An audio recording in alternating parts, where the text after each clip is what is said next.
जितेंद्र आव्हाड यांनी हिंदूंच्या भावना दुखावणारे एक विधान केलेलं आहे।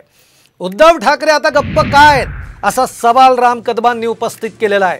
आव्हाडांचं विधान हे मूर्खपणाचं आहे असं सुधीर दास म्हणालेत। आणि आव्हाड काय म्हणाले होते तर आव्हाड म्हणाले होते की राम शाकाहारी नाही तर तो मांसाहारी होता असं जितेंद्र आव्हाडांनी म्हटलं। आणि त्यानंतर आता एकूणच सगळ्या प्रतिक्रिया येताना आपल्याला बघायला मिळत आहे। केवळ आणि केवळ हिंदू धर्माला विरोध करायचा म्हणून तुम्ही कोट्यावधी राम भक्तांच्या भावनांशी खेळाल। श्रीमान उद्धव ठाकरे गप्प आहेत का बोलत नाही?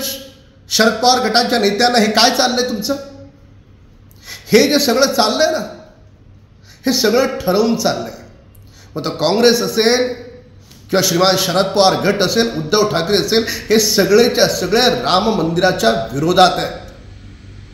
आणि म्हणून ते राम मंदिरावर येन केन प्रकारे तुटून पडत आहेत। दोन्ही पक्षांना त्यांची जागा दाखवणं हे राम भक्तांसाठी परम कर्तव्य आहे। अत्यंत मूर्खपणाचं विधान आहे। वाल्मिकी रामायणापासून कुठल्याही 14 रामायणामध्ये प्रभू रामचंद्र मांसाहारी होते याचा उल्लेख नाही। उलट फलमूल शिनव दांतो तापसो ब्रह्मचारिणव, प्रभू रामचंद्र फलमूल कंदमूल खाऊन ब्रह्मचर्य धारण करून 14 वर्ष त्या ठिकाणी राहिलेत असा उल्लेख येत असताना आज अयोध्येच्या संदर्भामध्ये अत्यंत मोठ्या प्रमाणावरती भारतामध्ये राममय वातावरण झालं असताना राक्षसांना जसा त्रास होतो त्याच पद्धतीचा त्रास जितेंद्र आव्हाड यांना होतोय।